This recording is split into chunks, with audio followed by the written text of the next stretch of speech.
வணக்கம் நண்பர்களே. ஒரு நல்ல தரமான ட்ராலி ஸ்பீக்கரு, நல்ல பவர் பேக்கப் உள்ள ட்ராலி ஸ்பீக்கரு, ஒரு 2 மைக்கு போட்டுக்கிற மாரி ஒரு ஆப்ஷன் வச்ச ஒரு ட்ராலி ஸ்பீக்கர் இது.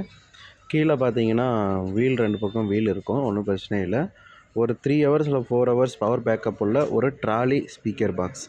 இதில் வந்து மைக்கு, எக்கோ ஆப்ஷனு, ஃப்ரீக்வன்சி எல்லா ஆப்ஷனும் பர்ஃபெக்ட்டாக இருக்குது. ப்ளூடூத், யூஎஸ்பி, எஃப்எம் எல்லாமே இருக்குது. நீங்கள் எங்கே வேணால் எடுத்துகிட்டு போய் ஆடியோ ரிசல்ட் கேட்டுக்கலாம். ஆடியோ ரிசல்ட் வேறு லெவலில் இருக்கும். இந்த ஆம்பிளிஃபையர் தான் அது. 2 மைக்கு ஆட் பண்ணிக்கலாம். ட்ராலி ஸ்பீக்கரு பின்னாடி பார்த்தீங்கன்னா மைக் ஆப்ஷனு, சைடில் கையில் பிடிச்சி தூக்கிட்டு போகிற மாதிரியும், பின்னாடி வந்து ட்ராலி டைப்லேயும் இந்த ஸ்பீக்கர் அட்ஜஸ்ட்மெண்ட் பண்ணியிருக்கு. நல்ல தரமான ஸ்பீக்கர் போட்டிருக்கோம். பவர் பேக்கப்பு ஃபுல்லாக இருக்குது. ஒன்றும் பிரச்சனை இல்லை. இந்த ட்ராலி ஸ்பீக்கர் நம்மள்ட்ட அவைலபிள் இருக்குது. வேணுங்க வாங்கிக்கலாம். அது மைக் வச்சு டெஸ்ட் பண்ணிட்டு தான் இருக்காங்க. ஏன்னா நான் ஆடியோ ப்ளே பண்ண முடியாது, காப்பிரைட் இஷ்யூ வந்துடும் அப்படின்னா ஆடியோ ப்ளே பண்ணாமல் நான் வீடியோ பண்ணிகிட்ருக்கேன். இந்த ட்ராலி ஸ்பீக்கர் வேணும் அப்படிங்கிறவங்க டிஸ்கிரிப்ஷனில் கான்டாக்ட் நம்பர் இருக்குது. எடுத்து ஆர்டர் பண்ணி வாங்கிக்கலாம். வீடியோ பிடிச்சிருந்தா லைக் பண்ணுங்கள், ஷேர் பண்ணுங்கள்.